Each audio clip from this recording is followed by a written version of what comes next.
لا یستأخرون الساعة ولا یستقدمون، موت جب آئے گی تو ایک سیکنڈ بھی آگے پیچھے نہیں ہو سکتا۔ قرآن یہ بتانا چاہتا ہے دنیا میں ہر چیز کو بھول جانا لیکن موت کو بھولنے کی کوشش مت کرنا، اس لیے موت کے آنے سے پہلے پہلے موت کی تیاری کی، پوری تیاری رکھنا، کہیں ایسا نہ ہو موت آ جائے اور تم توبہ بھی نہ کر سکے، موت آ جائے تم سجدہ بھی نہ کر سکے، موت آ جائے تم نیک کام بھی نہ کر سکے۔ اس لیے قرآن نے کہا لا یستأخرون الساعة ولا یستقدمون، موت کو مقرر کر دیا گیا ہے، نہ ایک سیکنڈ آگے ہے نہ پیچھے ہے، جس وقت پہ جو مقرر ہے وہ اسی وقت پہ ہوگی۔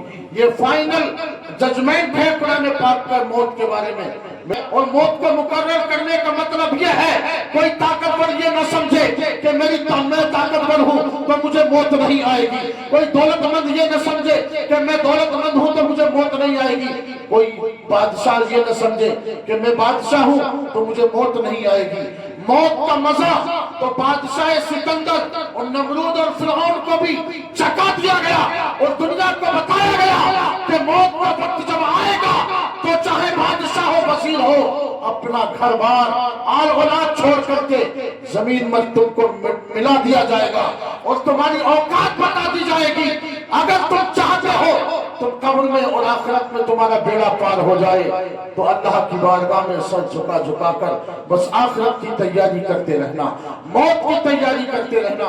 آج ہم لوگ کہتے ہیں اگر کسی نے کسی کو نماز کے لیے کہا کہ چلو کل سے نماز پڑھیں گے، کسی نے کہا پرسوں سے پڑھیں گے، کسی نے کہی بھائی کل کس نے دیکھا ہے، پرسوں کس نے دیکھا ہے، کہ آپ موت کو بھول گئے، کہ آپ موت کو بھول گئے، پھر کیوں نماز نہیں پڑھتے؟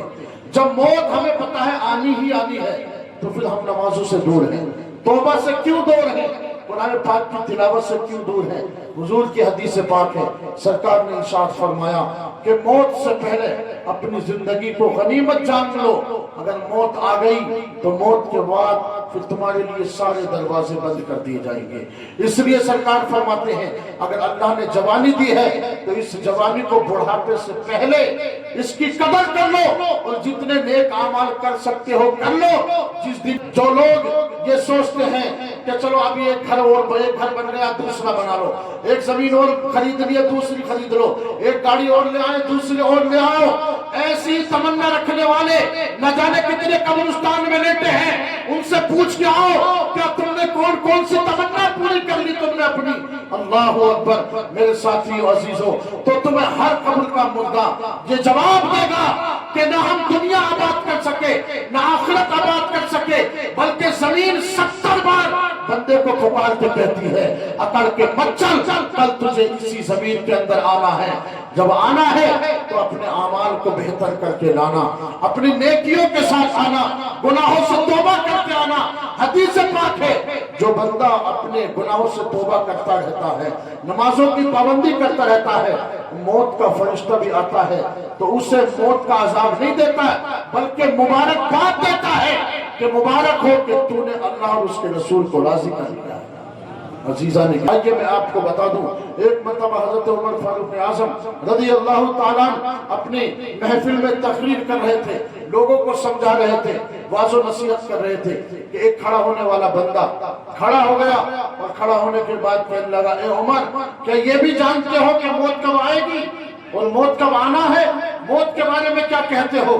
اتنا کہنا تھا کہ وہ عمر فاروق اعظم جس کے نام سے یہودی کانپتے تھے، بڑی بڑی سلطنتیں جھک جاتی تھی، وہ عمر موت کا نام سن کر کرسی سے اتر گیا اور نیچے بیٹھ گیا اور کہا کہ اے بتانے والے تیرا شکریہ کہ تو نے مجھے موت کی یاد دلا دی، تو نے مجھے موت کی یاد دلا دی، میرے پاس کہاں اعمال ایسے ہیں کہ میں اپنے ساتھ لے جا سکوں۔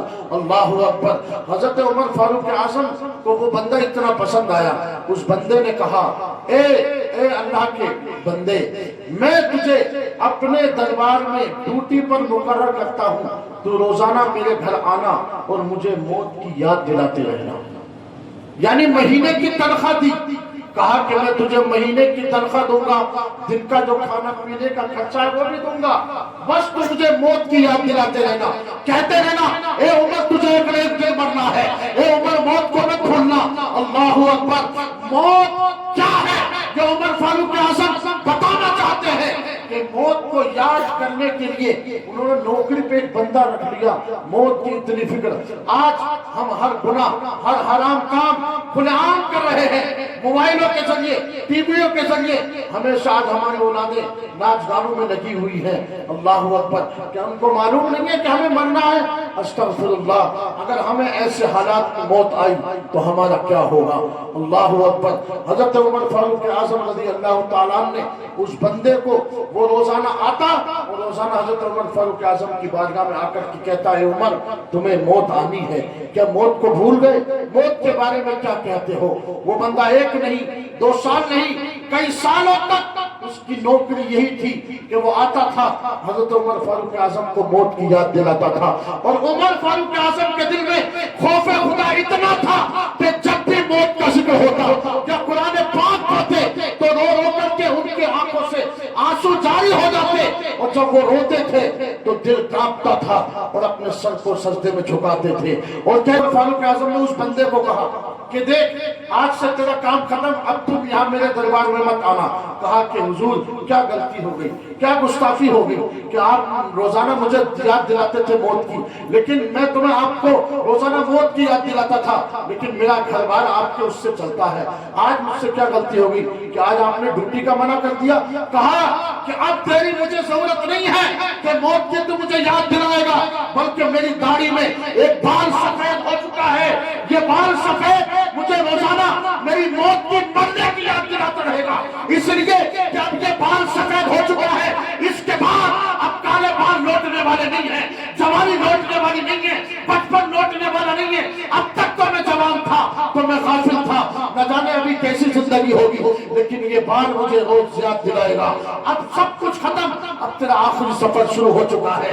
اے عمر، یہ حکومت اور تخت و تاج تجھے چھوڑ کے جانا ہوگا، میں نے تیری ڈیوٹی اس لیے ختم کر دی ہے، اب مجھے موت کی یاد دلانے والا ایک بال میری داڑھی میں سفید ہو چکا ہے۔ اللہ اکبر! خوف خدا اس قدر ہے۔ اور کون ہے حضرت عمر معلوم ہے؟ نبی نے فرمایا تھا، اے عمر تم جنتی ہو، اے عمر تم جنتی ہو، ابو بکر تم جنتی ہو، عثمان تم جنتی ہو۔ یہ جنتی لوگ تھے، پھر ان کو ڈرنے کی اعمال کرنے کی کیا ضرورت تھی؟ یہ مان لیجیے کوئی مالدار آدمی ہے تو اس کو داڑھی کرنے کی کیا ضرورت ہے؟ لیکن یہ تو جنتی لوگ تھے، نبی نے ان کو جنت کا پروانہ دیا تھا، لیکن نہیں، ان کی عبادتوں میں اللہ اور اس کے رسول کی محبت تھی۔ یہ کبھی غافل رہے، یہ تخت و تاج اور حکومت کے بادشاہ بھی بن گئے، پھر بھی انہوں نے اللہ رسول کا دامن نہیں چھوڑا۔ آج 2 پیسے ہمارے پاس آ جائے، 2 گاڑی ہمارے پاس آ جائے، آج ہمارے پاس تھوڑا سا مال کیا آ جائے، آج گاؤں میں تکبر اور لڑائی جھگڑے فساد پہ ہم اتر آتے ہیں۔ اللہ اکبر! روزانہ صبح و شام استغفار کرو، ایک نہ ایک دن ہمیں مرنا ہے، مجھے اور آپ کو مٹ جانا ہے۔ بھلائی اسی میں ہے، جو بندہ جتنی جلدی موت کی تیاری میں لگ جائے گا، اللہ تعالیٰ اس کی قبر میں اتنی ہی آسانیاں پیدا فرما دے گا۔